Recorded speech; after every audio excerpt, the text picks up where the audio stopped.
We're live now, I'd imagine. So introduction, right? Who am I? Not yet. All right. Hello, friends and fans and subscribers, and those of you who I always talk to and love. Thank you so much for being here. I appreciate you taking a little bit of your day to invest into you with Trailblazing TV. I am Deborah Sweet, and yes, we actually have some sun breaking through in Southern California. I am thrilled to be with you here today.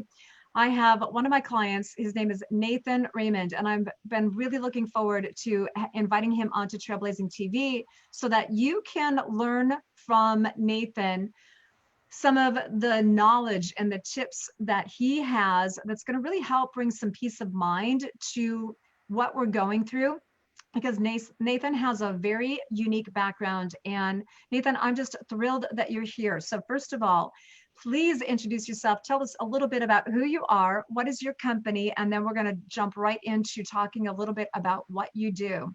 So I'm going to give you the floor. Please go ahead and take it. Well, Deborah, thank you for having me. Yes. So my name is Nathan Raymond, like you said, and my company is West Coast Restoration and Cleaning. And Okay. what we specialize in is indoor air quality environments. We handle disasters like fires and floods and sewage backups and all that kinds of mold remediation. Okay. And what was the other part that you asked me? Well, that was the good start. We're just laying it on the table about who you are. So now I'm going to start to tie it together as to why I was really wanting to have you share some of your knowledge with my audience. Nathan, you and I have been working together for a while, and I've really, first of all, I've known you for a handful of years, and I've always known that you're very intelligent and you have a lot of experience behind you. And I really appreciate about your how you approach serving your clients. You're very straightforward. And what I like is let's lay all the facts on the table, right? You're truly here to serve your clients and share the education about your industry. So friends, what I want to let you know is that one of the things about Nathan that I've come to understand, and it's why I wanted him to share some of his knowledge here with you today, is that Nathan for many years has been dealing with really yucky stuff. That's the best way to explain it, right? He gets into, when we talk about flood, fire, water remediation, that is a nasty job. You know, there's just a lot of environmental toxins that Nathan, you and your team, you are trained, you're prepared, you know how to walk into, assess the situation, and know how to restore an environment so it is back to almost a brand new, like it never happened type of a status, right? So can you Right. talk about that a little bit? Because I think it's really important. You know, sometimes we take for granted our day-to-day knowledge, but there's a lot right there. Especially, we're going to get into why does your knowledge apply to our current circumstance here today? So can you share a little bit more about what's been your norm and some of the unique things that you typically do? I just want to let my friends and my viewers understand where you come from, and then we'll tie it into today's current reality. Of course, and I would say because of the kind of industry that I, I'm in, um, one of the first things of entering into a disaster situation is to first and foremost protect the occupants that are living in the home or the commercial business, whatever it is, protect them. So their safety and their health comes first, obviously, and then it's the safety and the health of the structure, and of course, protecting ourselves from any kind of environmental things that could affect us. So, those happen on many different levels. For instance, a sewage backup, there's potential there. There's disease carrying bacterias and stuff like that. And we need to go in there, not only protect ourselves, but protect the occupants of the structure. And then, of course, the structure itself to make sure that we can bring it back to a healthy environment for the people that are living there. And that's essentially what our job is. A lot of it's, construction related as well, but the reason why we exist in the first place is for the health aspects of it, because anybody could grab a shop vac and suck out some sewage and stuff, but that doesn't mean now that that environment is now sanitized, cleaned, and ready for reconstruction. Doesn't mean that the person that's doing it is protecting themselves properly so that they don't potentially catch something yucky, like you said earlier. We're trying to keep it decently clean. I can talk poo all day, but I want to keep it clean for our audience, right? Because the reality is what you get into is yucky. Yeah, It's a yucky job, right? And so I have a lot of appreciation for you and your team. And Nathan, I want to share a little bit, because it's my understanding is you've actually gone through a lot of special schooling, and there's certain things that you have learned so that when you and your crew do enter into a building where there's been some type of a toxic infestation, I'm just going to call it that, whether it's sewer or mold, or now we're talking about, the COVID situation, your team has been trained to know how to enter into a cleanup so that it is safe, right? And there's certain things that you all have to do to protect yourselves, correct? Can you talk a little bit about that? sure. I mean, obviously we're all in new territory right now with this virus. It's a novel virus, so it's not Right. something, or at least particularly this strain, is not something that we've necessarily seen before. But from an industry perspective, where we come from, if I were to take a step back, it doesn't really change how we would go about protecting ourselves with personal protection equipment, and how we would go about entering into that kind of environment. Because look, let's face it, there's a lot of yucky diseases and viruses and all kinds of things out there that one could potentially be susceptible to if they're in that environment and they're not protecting themselves. So yes, it is novel. Yes, it is something new that we're dealing with. But in terms of how we go about containing an environment that essentially has any kind of disease or viral infection in it, and how we would protect ourselves and how we would rid that environment of um, that disease or virus, that really doesn't change. Similar to like a hospital, they have sections where they keep patients that are contagious to, there's a lot of diseases out there that are contagious, and they have special zones where they keep them contained. And these areas are under negative air pressure, meaning air is only flowing in one direction. If any air is coming out of that room, it has to pass through devices and stuff like that to make sure it's not being spread. When people walk into that room, they have full gear, protective gear to protect themselves. So in a nutshell, in terms of how we would approach these situations, it hasn't really changed much. With the first thing, first and foremost, is we need to protect ourselves with the right equipment, and then protect the environment that we're going into by isolating and containing the area where it's believed to be contaminated. And then, of course, the next step is to clean up that contamination. And there's many ways of going about that, and there's many ways of verifying that that's actually been completed properly, but that's Awesome. separate. Yeah, I'm glad you brought that up. So we have obviously the white elephant in the room here is that we know most everybody's at home right now, right?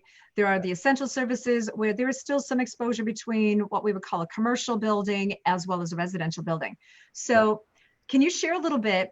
I know that with your company, with West Coast Restoration and Cleaning, part of your background is that you've done carpet cleaning for many years, but the majority of what you do is the more water damage, fire damage, the mold remediation, more of the restoration services, right? And in this case, you have that option. You are in prime position to be one of the select companies that can also help with some of the commercial cleanup and residential cleanup, sanitization of the COVID. So let's talk though about how, for everybody that's at home, right? So friends, for those of you that don't know, Nathan and I do have something in common. And many years ago, in fact, it was in 1991, when I met my husband, the first business we built was a carpet cleaning business. So Nathan and I have this in common. So I'll try not to go too deep into conversation because I want you to hear from Nathan. Nathan, talk a little bit more about, okay, why should we be cleaning our carpets and our upholstery and our homes professionally, not just on a DIY level, but on a professional level? Why is it important to have somebody like your company come in, just even if we were not in a COVID situation?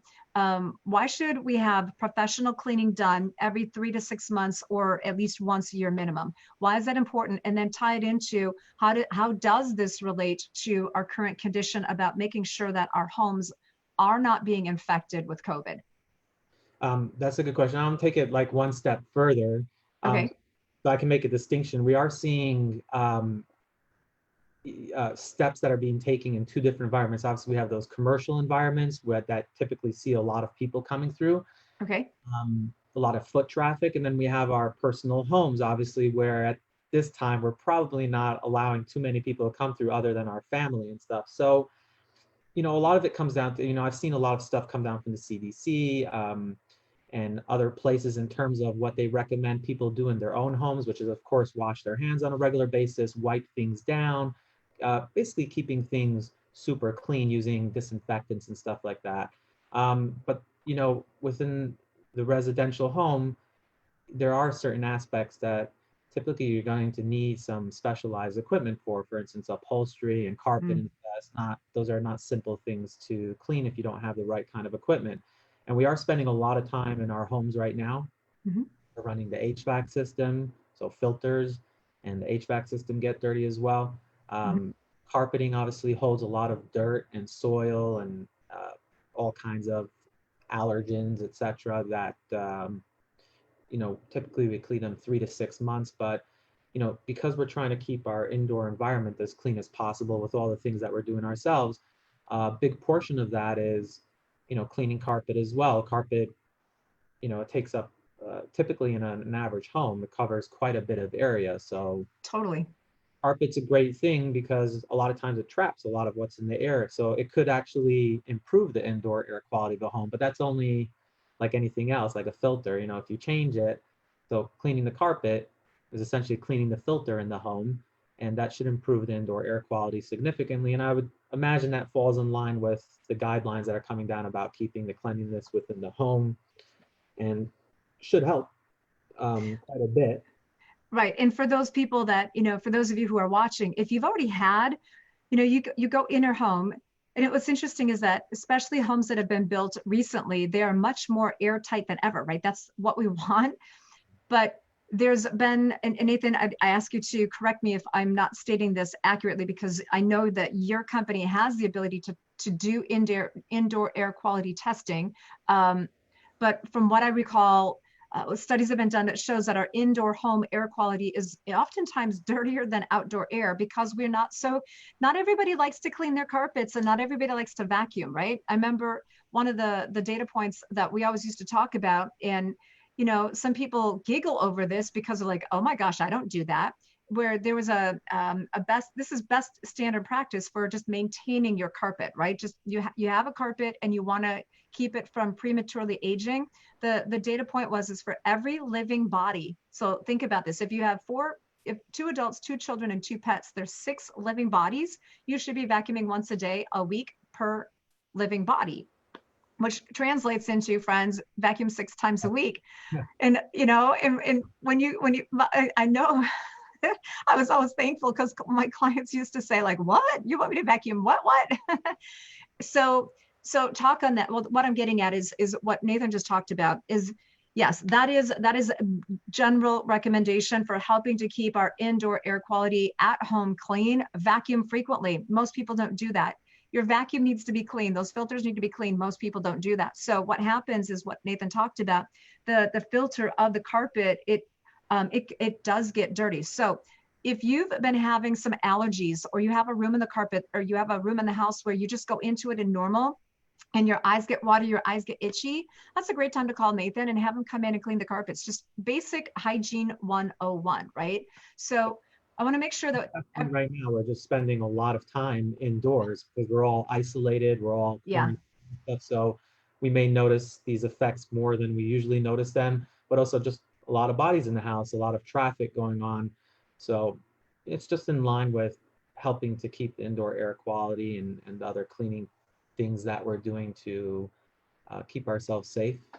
Absolutely. So I invite you, friends, if you need, especially if you're out in the Poway area, Poway, Rancho Bernardo, Scripps Ranch area, Nathan is located in that space, and he would love to come out and help support you. He is actually on the essential services. He falls in line with essential services. And I know that when you invite him into your home to do cleaning, he will make sure that his team, he and his team are protected appropriately to just, follow follow guidelines, and y'all can coordinate. I do want to have you talk about one thing, because I remember a lot of our clients used to say, especially we're having here in SoCal, we are being blessed with rainy weather, right? We need this kind of weather. But sometimes there's a concern about how should if I have my carpets cleaned, my, steam cleaned professionally while it's raining, how's that going to affect the dry time, right? So can you talk to that for a second? Sure. I mean, if it's a nice hot sunny day, typically we want to break the windows open and allow the exchange of air, moisture, humidity and moisture rising out of damp carpets and exchanging with dry air outside. That's typically going to dry the carpets pretty quick. On a day like today, where it's pretty overcast and rainy, we're not going to be able to rely on that. So usually we'd set up the HVAC system in the home, get it into about 70 or so, and have that run for a while. And that's going to also pull humidity out of the air. The trick is over here is we're trying to pull humidity out of the air. The drier the air, the more moisture is going to evaporate into it. That's the science behind it, at least. Right, right. So we just want to keep the environment dry, which means the HVAC system is going to have to take the place of having windows open and that kind of. Absolutely. So what you're saying is that even though it's raining outside, it is still okay to clean your carpets. They will dry. It's not going to take forever. It might take a little longer, but it's not a big deal. It's really healthy to make sure that your carpets are cleaned, your upholstery is cleaned throughout the year. So now let's get into the next subject, because I think this is the one that's really intriguing to me. And it's also why I invited you I really wanted you to speak to this. So friends, as you're watching this, yes, we're talking about Nathan and part of his business supporting you in your household, right?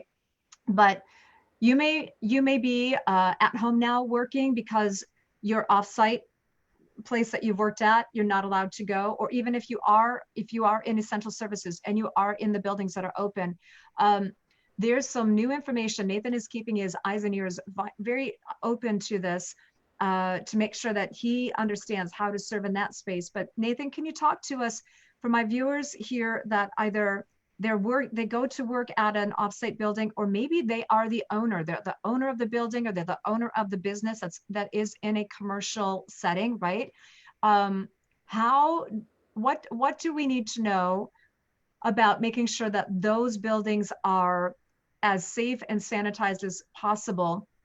And this would apply to either the buildings that have been told you have to close your doors, that maybe have been exposed, to COVID, or those buildings whose doors are open. What do we need to know about this? Well, we're seeing, so far what I've seen is two different things. We see some proactiveness from commercial businesses on their end, where they want to just make sure that the environments are safe and healthy, and they'll have us come in and do wipe downs with, the appropriate products, antimicrobes, whatever those might be, to in the high traffic areas, door handles, desks, and all that kind of stuff.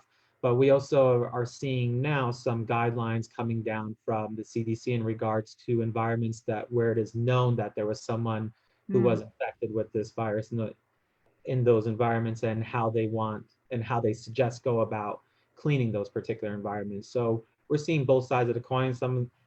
There are some guidelines now in regards to areas that there's been known cases of COVID-19, and then we have, commercial businesses that typically just have a lot of high foot traffic.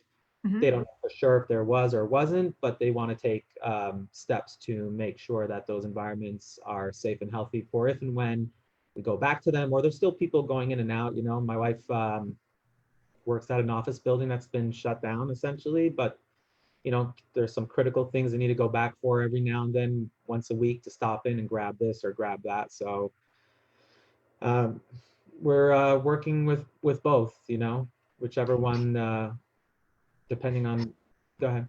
No. So when to clarify with both, you're working and you're supporting businesses that either they've been closed, right? They're closed, and maybe there's an occasional somebody has to go back in, so they're not fully operational, but hopefully they will be. And then Right. you're also doing some support where it is more operational.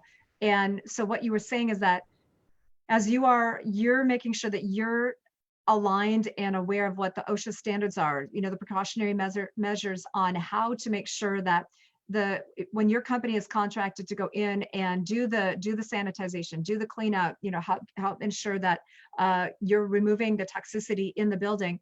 It's more, what my understanding here is, it's more than just going in and wiping dry, right? This is not about a DIY type of a thing. Because you talked to me the other day about, There's and different levels of things that we thank can you. do in these environments. There Okay. obviously wipe downs, just generally speaking, and the basic process. But there's also fogging, where we fog the About, environment, yes.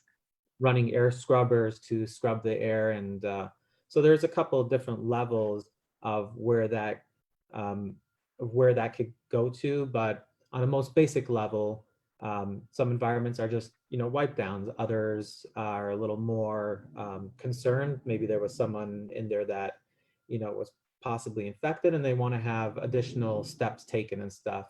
So So we're I'm sorry, talk to us just a little bit. Share, so the foggers and the air scrubbers. Some people, that's new to them. So that's not anything that's typical in a do-it-yourself approach, right? That's something that is specific to the air quality restoration skills and training that your company has, correct?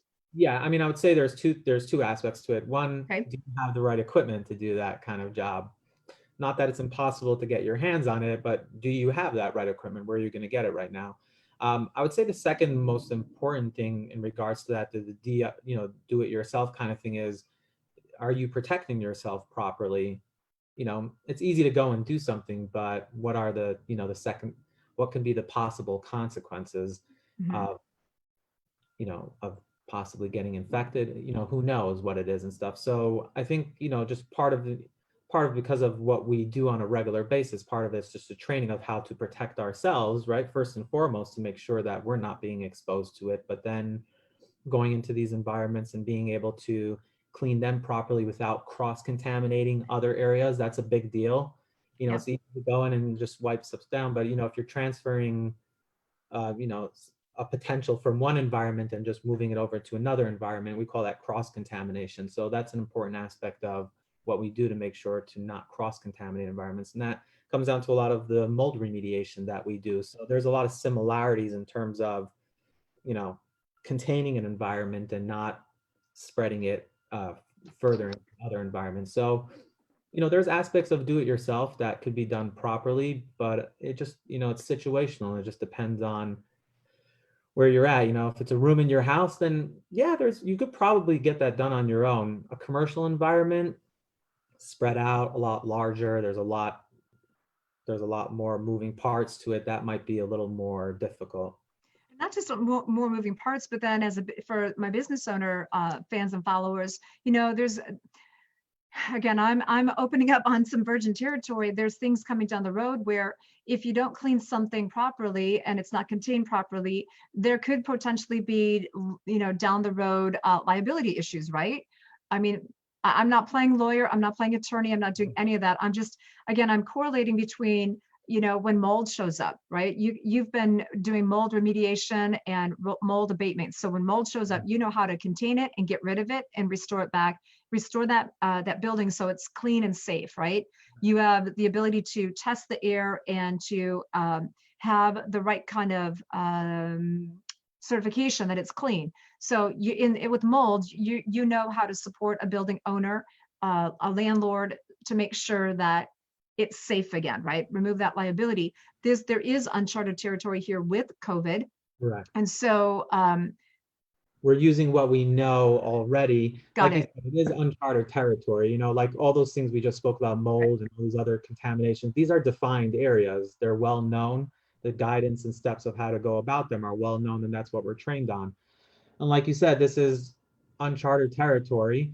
But in terms of how we go about protecting ourselves and containing those Yeah, environments, the approach I don't think is going to really change for any kind of disease or any virus. These are the steps typically that are taken. right. Whether or not there's changes in terms of how they want us to approach in cleaning, whether it be the kind of chemical they want used or whatever the CDC might come down with in terms Got of it. what they know is going to zap this thing. Those are all things that might change. So yeah, there are things that are unknown right now. But in terms of how we're treating it, how we protect ourselves and how we protect the occupants of a particular environment, those don't change. Perfect. And so last couple of things here that I really appreciate you sharing and giving up some of your time and knowledge with the people that are part of my world. So talk to me just a little bit, any last tips for those who might want to be a DIYer versus when to contact you? And then secondly, for friends, maybe you've been listening to Nathan talk and you're like, yeah, I think I want to speak with them more. Let us know how my people can get a hold of you to ask you questions. So let's start with the last little tips first between DIY and when to call you. I'd say DIY. I mean, if you're comfortable and you're comfortable in what you're doing and you've done the proper research on it and you're following, very specific guidelines, and you think that's something that you could comfortably handle, especially if it's in a residential home, I think that's, I think that's very possible to do. I don't think that's too difficult per se. Commercial environments might be a little more tricky because they typically require different kinds of tools, fogging machine, air scrubbing equipment, and a little more, those were high trafficked areas. So we really don't know who's been in and out of those. And unless you have the experience in protecting yourself first and foremost to prevent, any kind of prevent yourself exposure, exposure to it. Thank you. That's the word I was looking for. Then that's probably something that I wouldn't tackle on my own unless I really felt comfortable in that area. And in terms of contacting me, it's easy to contact me. My email is raymond@westcoastrestorationinc.com. And my cell number is 619-550-3558. And I'm definitely happy to talk to anybody that has questions. I'm not an expert on COVID-19 by any means whatsoever, but because of the things that we typically deal with, which are viruses, diseases, and stuff like that, of protecting ourselves and containing environments, those are things that I know a thing or two about. And we could help in those situations where, there's suspect or, there's a concern that there might have been exposure in that particular environment and how to go about that. That's awesome. I might be able to help with. Awesome. Well, I want to thank you so much, friends. I'll put Nathan's contact information below. Feel free to reach out to him. Make sure you mention that you saw the video here. And Nathan, I just really appreciate you being here and sharing. And all right. So friends, remember this. As always, I really appreciate you. You are valued. You are important. You are needed. We wish you well. We want you to be safe, be smart. And once again, rock on. All right. Safe, everyone.